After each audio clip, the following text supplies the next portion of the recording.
This is the Blueprint Security Podcast, bringing you the latest in cyber defense and security operations from top blue team leaders.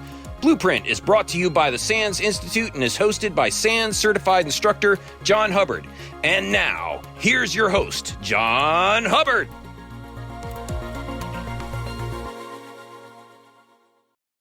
If you haven't been paying attention to the MITRE ATT&CK framework in the last year or so, well, honestly, you've been missing out.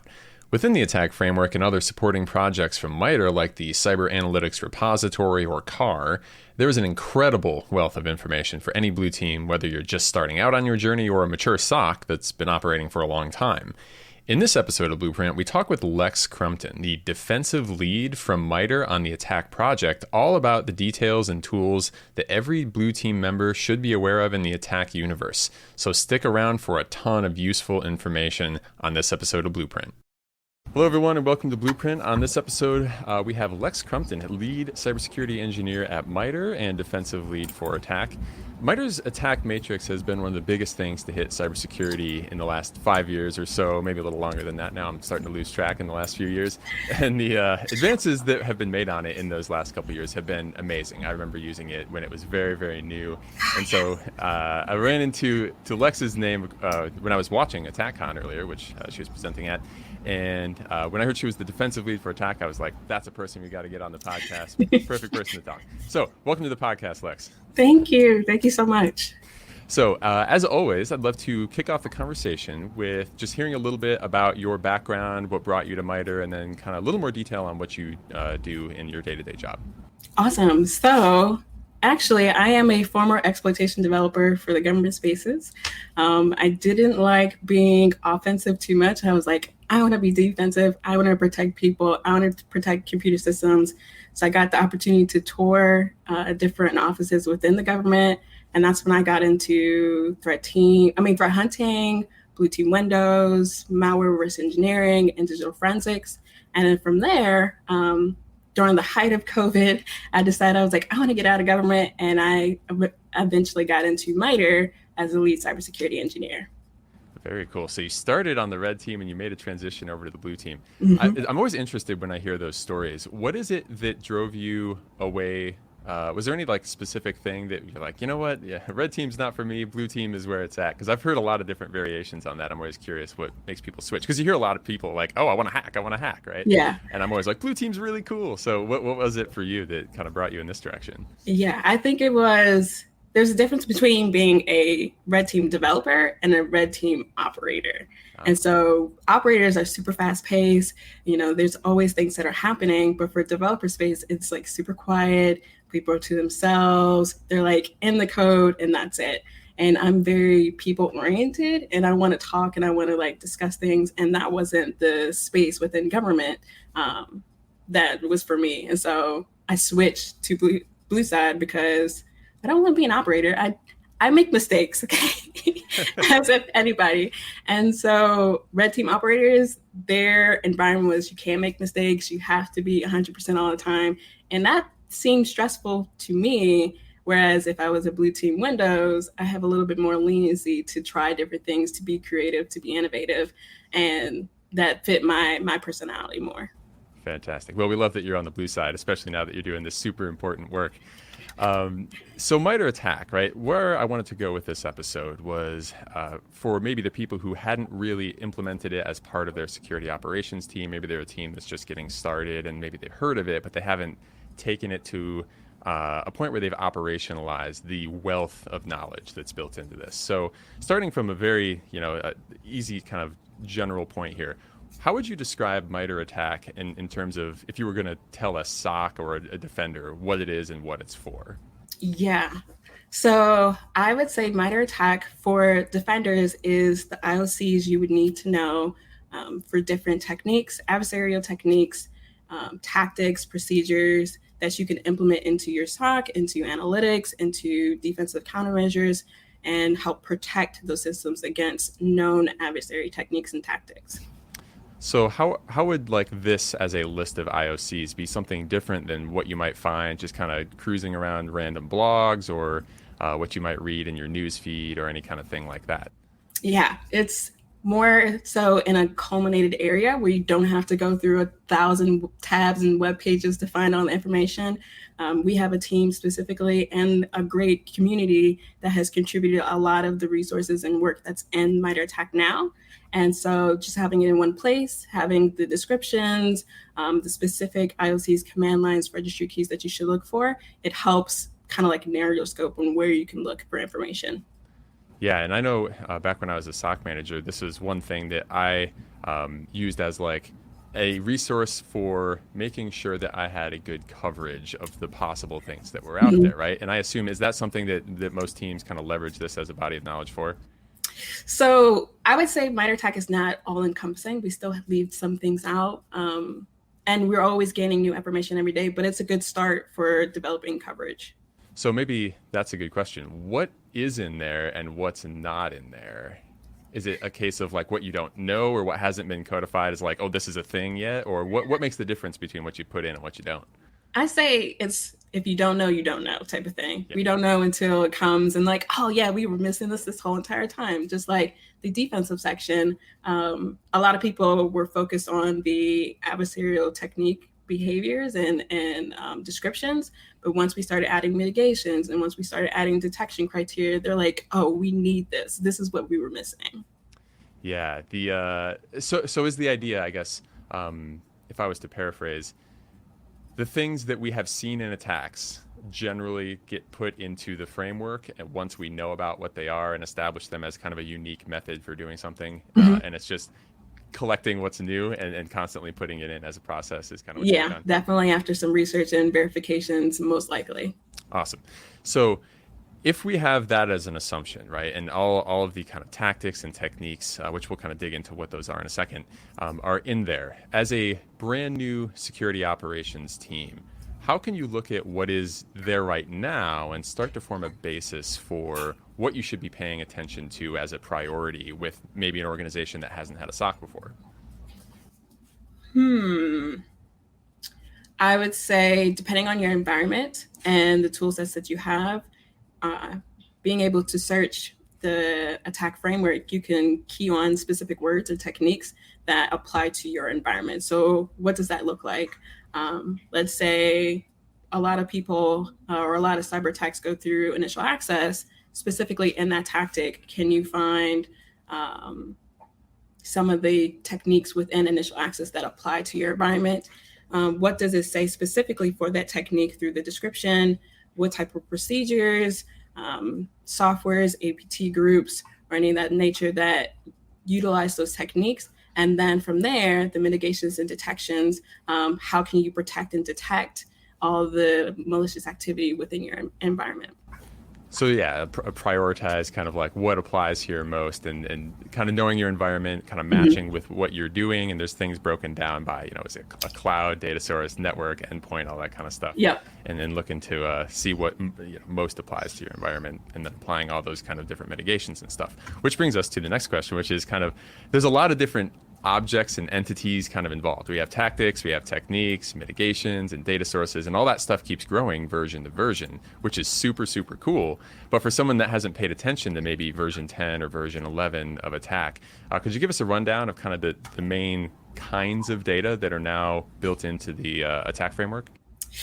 Yes. So let's think of it as kind of like one major cyber kill chain. The tactics are those different components within the cyber kill chain. And then under that is the techniques and procedures. Well, procedures are in the techniques. So tactics are the cyber kill chain type of level. Techniques are specifically what inside that tactic the adversary is likely to do. And then within each technique, I'm probably gonna have to say this over. Within each technique, you have sub-techniques that go further in depth. You have the descriptions, the procedures that tell you like who's actually using this type of technique or sub-technique, mitigations, detections, like what data you should collect, what type of criteria you should be detecting and analyzing, what type of countermeasures you can put into place to protect from this technique succeeding on your system. and other various like metadata type of things that like help with that specific technique. Yeah, so we have kind of this hierarchy, as I understand it. We get the top level, right, tactics, techniques, and then once you actually find those things that are priority to you, now it's those mitigations and the detections and the data sources, which is the thing you kind of lead up doing, which now we can pay attention to as blue teamers, right? So let's talk mitigations for a second. What all, in terms of like data components, are involved in one of the mitigations for any given sub-technique? Are we getting down to like the level of detail of like, look for this specific entry in this field in the log, or is it more of a general kind of statement? Generalized. So within attack, we want to keep it to the 99% who are not technical. We want people like everyday users who don't do what we do on a daily basis to understand how you can utilize any piece within the framework itself. So whether it's techniques, tactics, mitigations, or detections. As far as my section and mitigations and detections, they're very generalized, like password policies or not opening or clicking links in spear phishing emails, or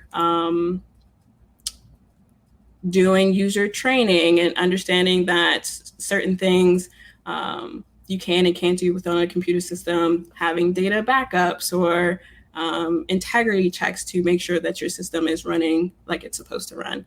And it's the same way with detections. We might give little blurbs of, this is the command line that you can use that you'll see, or this is the registry key that you should be looking for. But it's a generalized statement of, are you modifying what the data that's being collected? Are you accessing it, creation, enumerating a list, loading, unloading modules and DLLs and those things?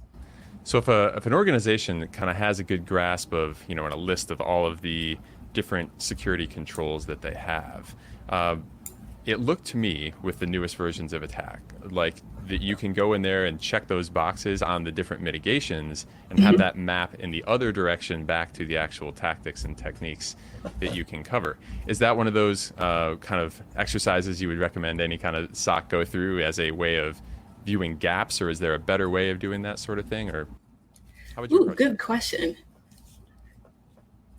I would say yes. Mapping backwards. So I never even thought about that before, but logically that sounds like a good idea to map backwards. It's giving you the information that you need to protect yourself against that technique. So by having that information, can you compare it to your environment as it stands right now and say, we can check all of these things off to protect? That actually sounds like a really good idea. Awesome. And I was going to kind of ask the same sort of thing about data sources as well. Some of the classes I teach is, they're all SOC related things. And it's what are the data sources we actually need to be able to pick up this stuff. When MITRE had announced you were going to do the data source and data components mapping, I was like, thank God, I'm so glad I'm not doing this work, but I'm so glad that someone is doing this work, because that seems like it would be incredibly complex, incredibly difficult to do, but now amazing now that we have that. With the difference, or with the different kind of object types, we've got data sources and data components. And for any technique and any kind of detection, there is a mapping now for if you want to catch, scheduled tasks or whatever. Right now we break it all the way down to this is the exact kind of data that you need with those two items. Can you explain kind of data sources versus data components and the level of specificity and what you might expect from those two types of data? Yeah, so data sources is kind of like the object that you're going to collect. So whether it's processes, files, registry keys, network information, and then data components is essentially the action of what that object is doing. So you have files who are being created, you have registry keys that are being modified, you have network traffic, whether it's flow or the actual contents that you're looking for. So like IP addresses, port numbers, and things of that nature. That's how you correlate it. And then within each detection description, is the little tidbits that you would need to know to kind of help you understand what that action is for that object. Yeah, something that really helps, I think, teams that are especially maybe newer at doing this understand exactly what they need to have. A very, very cool way of breaking it down. Command as a thing that maybe you collect versus command execution or Yep. whatever it is, right? Like that kind of granularity as something that's in there now for listeners. If you hadn't seen it recently, definitely go check that out because that's a really cool thing. And that's kind of the same thing I was getting at with the mitigations, kind of mapping from here are the data sources that we have, and therefore here are the things we can potentially pick up. If you're trying to visualize kind of all this stuff and put it together, because you're going from both directions, right? You're saying, well, what do we need to cover based on threat intelligence, based on tactics and techniques? And then you have here's what we can potentially cover given the data that we have, given the mitigations that we have in place. Is there an easy way to mesh all of that together and create one cohesive picture on what a map of what's left would look like? That's actually something I'm working on now. How does this all work together in the bigger picture for a defensive posture? And so that leaves in line, like, how can we create a revolving circle that contributes back to attack techniques and growing their descriptions in what you can find in CTI reports or in the wild? And how do we build better analytics, behavior analysis, other frameworks for mitigations or security controls that help produce more information for the cybersecurity community as a whole. So I see it as a revolving door. We come in, we get CTI reports, we pull out the IOC, which goes into attack techniques. And from there, we can do detection analysis and environment sandboxes or things of that nature to figure out what you need to find specifically. And then also we can pull from those those CTI reports as well to figure out we can see this in the wild. Let me look at the alternative of how to detect it in the wild as well. And that feeds into building analytics, building behavior analysis or behavior reports. And then that essentially feeds back into, okay, now what's the next cyber attack? And does that, what we just did, all the work, protect against it, detect against it, to move back into that cycle of life? Yeah, and speaking of analytics there, that was another thing I wanted to kind of ask you about is the Cyber Analytic Repository, or CAR, as Roger calls it, is one of the other projects that you are a lead of, correct? Yes. And can you describe a little bit about what that is and what's in there as opposed to the MITRE ATT&CK framework and how those two kind of blend together? Yeah. So the Cyber Analytic Repository is pretty much all the analytics that a defender can use to detect any of the MITRE ATT&CK techniques, specifically MITRE ATT&CK techniques. And so we get contributions from all walks of life: Splunk, Elastic, Sigma. We have some pseudocode in there, and then we make some of our own CAR analytics in our own language. And we pretty much utilize any of the information in attack, any information from CTI reporting, and build, what would you say, detection criteria at a more in-depth level to help defend your systems. So the organization of those, when you dive into those, there's, again, a lot of very granular kind of sorting into different domains and things like that. Can you talk about some of the individual data piece? I know there's a hypothesis, the domain, the other kind of bits of those analytics. Can you talk to some of those as well? Yeah. So pretty much the hypothesis is what we think would work towards detecting your environment. Or building the analytic towards your environment. The next thing is the description, kind of like the adversary, tradecraft, the detection description on what specifically you will see when you're trying to use this analytic to detect. And then there is mappings back to attack techniques through the technique IDs, the tactic IDs, what type of analytic it is. So is it more of a TTP focused, situational awareness focused, the platforms that this analytic will work on, so network-based, host-based, and I'm pretty sure there's other criteria in there that I'm missing, but there's a lot of good information in there. Yeah, there's an incredible amount of stuff, and again, for any team that hasn't seen this or wasn't aware of it, right? CAR is one of those things that's a gold mine for okay, I know I need to find this technique, but I don't know how to write the rule, right? that's there now, right? At least in pseudocode version, if not in a very product specific version that might be very similar to what people need. So again, an amazing resource for being able to connect kind of all the dots here on that sort of thing. If you've been with us through season 1 and 2, you've undoubtedly heard me talk about some of the courses that I've authored for SANS that are near and dear to my heart as a lifelong blue teamer. What you may not know is that every year and multiple times per year, these courses continue to get better. One of my favorite classes to teach is SEC 450 Blue Team Fundamentals, which is a technical class I designed for anyone working as a cybersecurity analyst for teams large or small. We continue to update the class and bring in new information on the newest threats, data, and protocols that any defender needs to be aware of. In the most recent course refresh that went live just about a month ago, I've continued to hone the content, diving further into cloud defense, automation examples, detection for modern attacks and attackers, including common things like ransomware and much more. And we've also brought increased focus on new and more difficult to monitor network protocols like HTTP2 and HTTP3, DNS over HTTPS, and TLS 1.3, things that every blue team needs to be familiar with or will need to be very soon. Every version of this class comes with continued focus and updates, and this class is huge. I don't know of any other security operations course out there that contains nearly 1,000 pages of slides and notes, 15 hands-on labs with a virtual machine to go with them, including another 400 pages of step-by-step exercises for those hands-on exercises, video walkthroughs of all of those exercises, MP3s, a course wiki, and a whole day CTF where you can apply the skills you've learned in class throughout the week. My goal with this class is to bring you the absolute most comprehensive security operations and analysis course possible, and I'm continuing to strive with every release to keep updating the course and deliver on that mission. The depth of content in this course is something that SANS is uniquely positioned to deliver, and I hope you'll check it out if you have a free moment.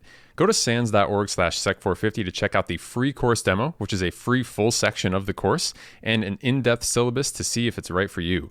We have options to take it live in person, live online, or at your own pace with SANS On Demand.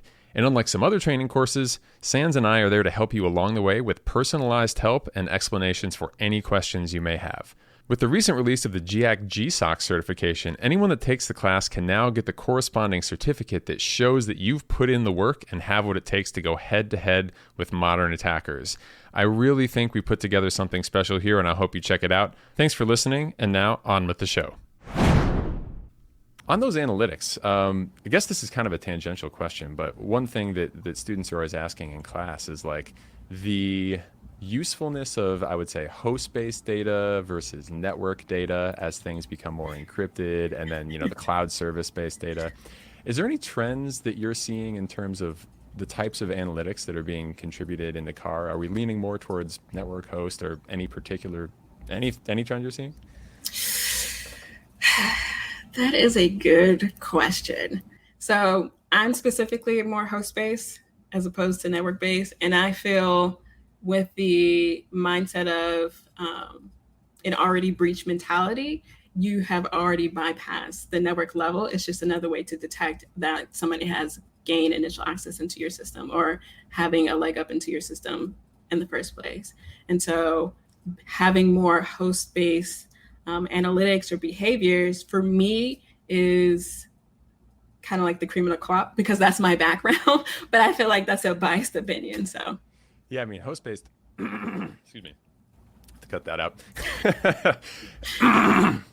Okay, there we go. Host-based analytics are one of those things where there's a ton of detail, right? But there's so much different information. Yeah. Have you seen host-based analytics maybe change or with the types of attacks that have been done in the past? Because I know, from my past years, a lot of times it was like, PowerShell was a super hot way of attacking for a while, and then people started paying more attention to PowerShell. So then they're like using C# and .NET stuff and all this other kind of thing. Are the host-based analytics themselves getting harder to write, or are you having to find yourself dive deeper into more complex data sources to detect attacks now?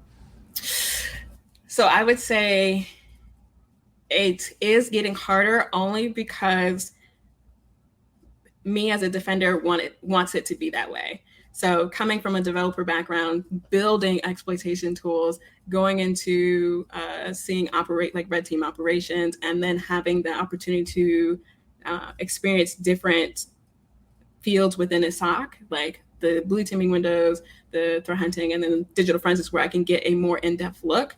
I would like to build analytics that have that in-depth look, because there's not only one way.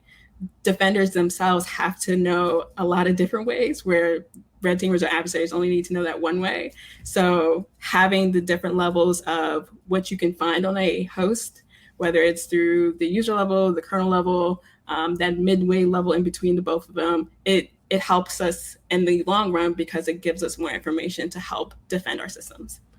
Do you think that the products that are coming out nowadays that are, getting a whole lot of pickup, right? EDR, XDR, all of those things. Do you think that's moving the needle in terms of the ability to detect attacks, or maybe would a well-instrumented system with a Sysmon or something like that potentially still be able to catch a lot of this stuff? I would say yes, definitely yes. It gives us the opportunity to learn from their collected research. So they see a lot of the things that's in the wild that we are not able to see as researchers or as users who don't have the money or complex systems that they do. So by them collecting the information, it lessens the load for us to just do the research, to do the more in-depth look onto what they're actually collecting. Do you have like kind of tie-ins with some of those vendors where they're like pitching you kind of like new trends and things that they're seeing from host-based attack, really any kind of attack? Like are those kind of... Yeah, so that's one of the other parts of MITRE is we have MITRE Ingenuity that does evaluations. And so we do a purple teaming activity where we get to see kind of like, well, we develop emulation plans that they would use, and then they would put their EDR tools within our environment. And from there, we get to attack the environment and see how their tools interact with either our emulation plans or what specifically they're collecting. So with that information, we have the gambit of what we can see within the cybersecurity community.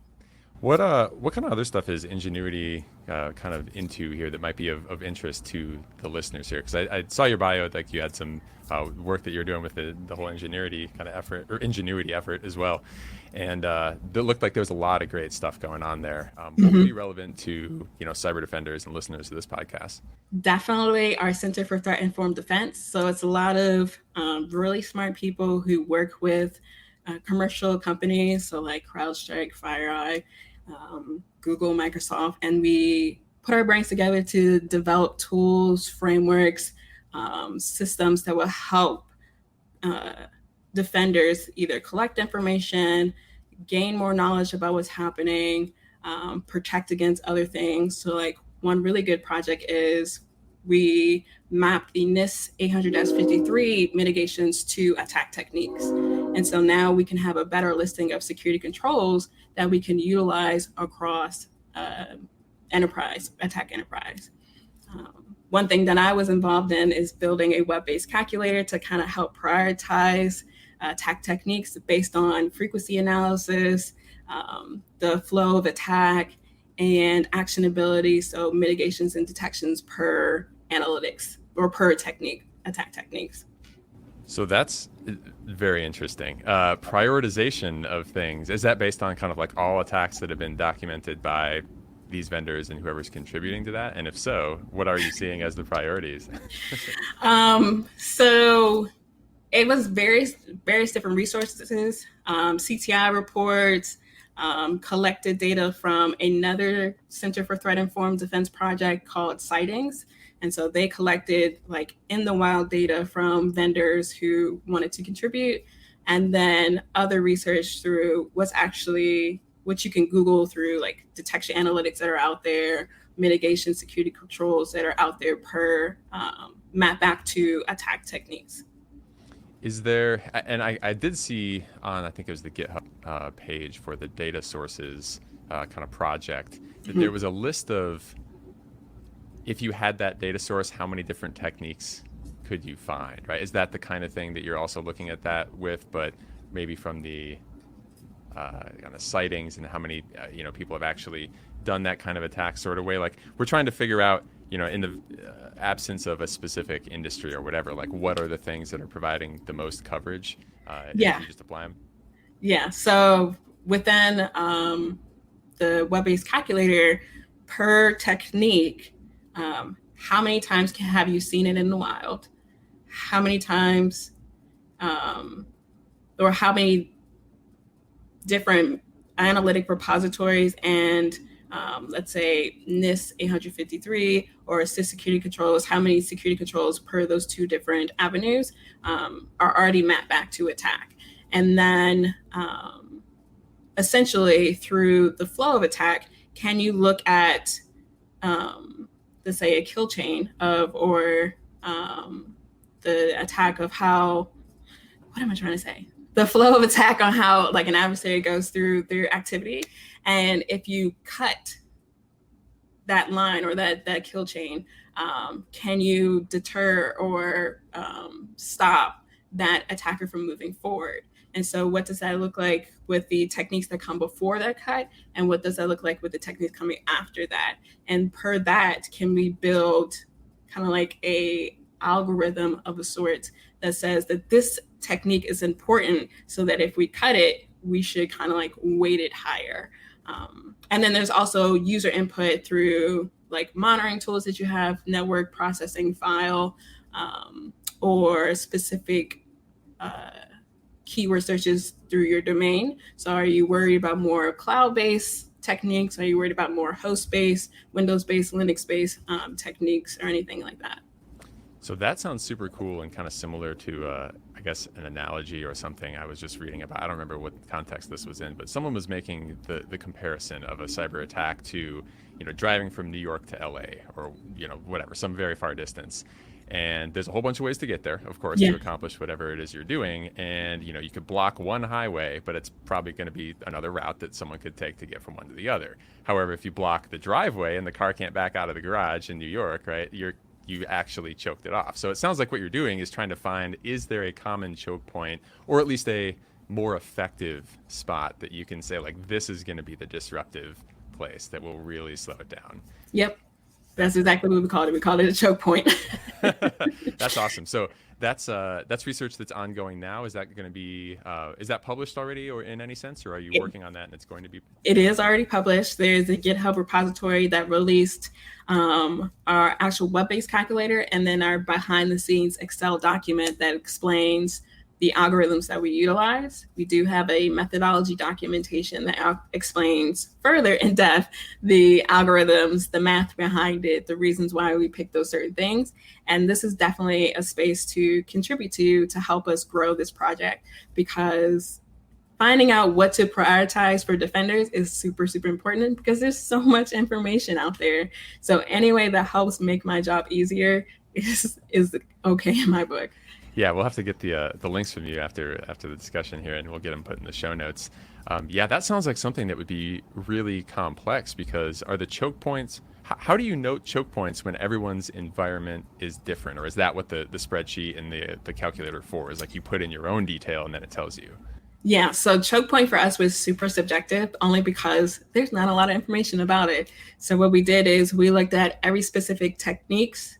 Actually, we looked at tactics that seemed more likely to have higher choke points. So execution, definitely if you don't have execution, the adversary, what are they doing? They're not doing anything. Or what was another one? Discovery, some of the C2 or exfiltration tactics, initial access. If we look at those and then those techniques within those tactics, we should see a high count or a mid count of techniques that come before it. So what has to happen before this technique, and techniques that can potentially happen afterwards, running that choke point technique. Yeah, that's a super cool way of looking at that. I imagine lateral movement is probably another one. It's like if you were in a purely in an academic sense, zero trust environment and lateral movement just can't be done, then you either hack that machine directly and it has what you have, or there's nothing else you can do, right? Yeah. Are you seeing any kind of results that would point to building up these zero trust kind of networks, and like data that would say, as we further isolate, that is a hard and fast way we can say, yep, that is a great way to cut off and build these choke points? I think that's hard to do, specifically in this time. Maybe something later, but for now, technology is always changing. And because of our research is so subjective, not a lot of it is concrete. We can't specifically tie a number to attack techniques. And the adversaries are always changing their mind. They're always trying new things. And so how can we quantify prioritization when the future can always change? Yeah, that's one of those things with cybersecurity is it's never over, and things are constantly, the ground shifting underneath you. To that point, if people are finding things in their environment and they're looking at the attack framework and it's something that's not noted in any way there, is there a way of contributing and submitting those kind of suggestions to MITRE? Yes. So contributing back to MITRE ATT&CK, specifically their email address, there is a way that you can contribute attack techniques. You can contribute back to my section specifically,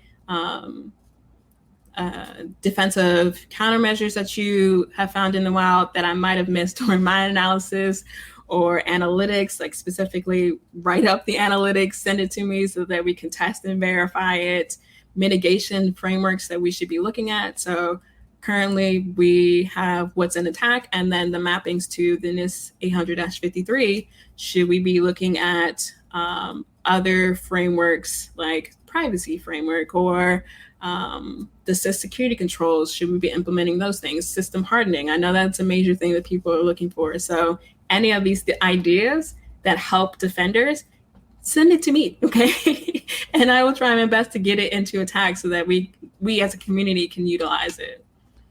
Yeah, I imagine the community contributions are a huge part of the success for the attack framework to make sure you can get as much data as we do know about, kind of all stuffed in there. So yeah, I mean, what we've got here, it sounds like, is a very, very all-encompassing, just, we've got mappings from different frameworks to tactics and techniques across, the kill chain or whatever you want to call it. Tactics and kill chain are a little bit, different thing, a little bit overlapping, a little bit not, but all the techniques you can get out of that, those lead you to mitigations and detections, which leads you to data sources for how to do that, which leads you to cyber analytics, which, the specifics on that. It's a full kind of resource, right, for anyone especially that doesn't have the ability to create threat intelligence or put this all together themselves. Right. One of my favorite things, and that's probably, it's caught on, I'm sure, as it has in the last few years. Such an awesome source of data. Any tools to work with all of that data other than what we've talked about? I know the attack navigator is one that I'm always pointing people at as a way of visualizing or anything like mapping out what's there or what they need to do. Is there anything like that or other kind of new tools that have been developed recently, scripts, really anything that people should know about? I don't know yet. They're still developing specifically for defensive. So I have no idea. That's something that if people are interested in, contribute that idea and see if we can create something that will help in those areas. Yeah, there's the other I've seen TRAM, right, as a way of automatically extracting those kind of tools. There is TRAM, yes. Defensive kind of stuff. For those that aren't familiar, TRAM, at least my way of describing it would be AI reading the article for you and automatically kind of extracting TTPs from a report, right? Is that accurate? Yep.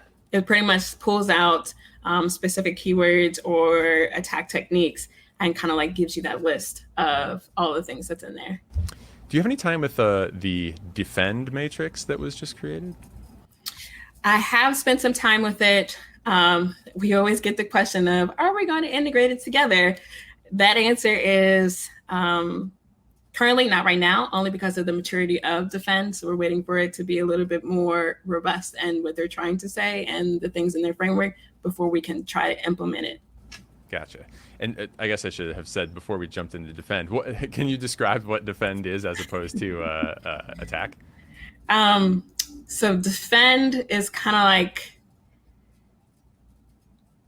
of words. Okay, Defend is kind of the framework that has isolation criteria, objects, techniques. I don't know what the word is for them. Defensive actions of various sorts that. Thank you. Yeah, defensive actions, a lot of hardening actions, isolate actions, deceive actions, and they kind of help with, or them and MITRE Engage kind of go back and forth with each other for the kind of deceive the adversary type of perception. Yeah. Yeah, one of those things is, I guess maybe it would be techniques defenders might be able to take to disrupt and stop an attack. Yeah, disrupt, deceive, deter, yeah. Yeah, that's one of those things I've been kind of slowly watching and seeing where that's going, because that seems like that could be a great kind of counterpart to the attack piece of it. All right, so I think we've covered most of the kind of components of the attack matrix, cyber analytics, repository, Ingenuity. Anything else you want to kind of shout out or mention that's important for defenders to know about really any of those projects before we close it up? Well, actually, I should have read my notes, but there are a lot of different projects within MITRE that help with the expertise and effective threat hunting or threat-informed defense strategy. So, of course, we have attack and we have defend and engage, but there's also, Caldera, the 11 strategies for the SOC book that they just came out with, CVE, CWE, CAPEC, all these acronyms, but also the ones that I talked about earlier is the Center for Threat Informed Defense and all their projects that they come out with. We have MITRE ATT&CK Defender, which is training on attack and various other different things. And then MITRE Evaluations, which we get to experience with other vendors and testing their tools or doing purple teaming activities. So there's a lot of different projects, a lot of different frameworks that MITRE has that will help in the defensive strategy. And it gives vital information to kind of like thwart the intruders and build resiliency against future attacks. Yeah, there's a ton of extra stuff out there that we could probably turn into, weeks worth of episodes. So yeah, this is really just scratching the surface on that. Yeah. If people want to get in, and we'll get all those kind of links and put them in the show notes as well for those who are listening. For those who want to reach out to you, whether they have contributions or otherwise ask you questions about what they heard here, how can we get a hold of you? MITRE ATT&CK, with on social media everywhere. Twitter specifically is a good place. LinkedIn's a good place. Specifically for me on Twitter is Lex on the Hunt. And then you can always email to attack@mitre.org, I believe is the email address. Those are the platforms. All right. Awesome. Well, thank you very much, Lex Crumpton, for being on Blueprint. And thank you very much for your contributions to all of this very, very detailed and super useful data. The Blue Team community is much, much better for it. So huge thanks for all of that and for being on the podcast. Yeah, thank you.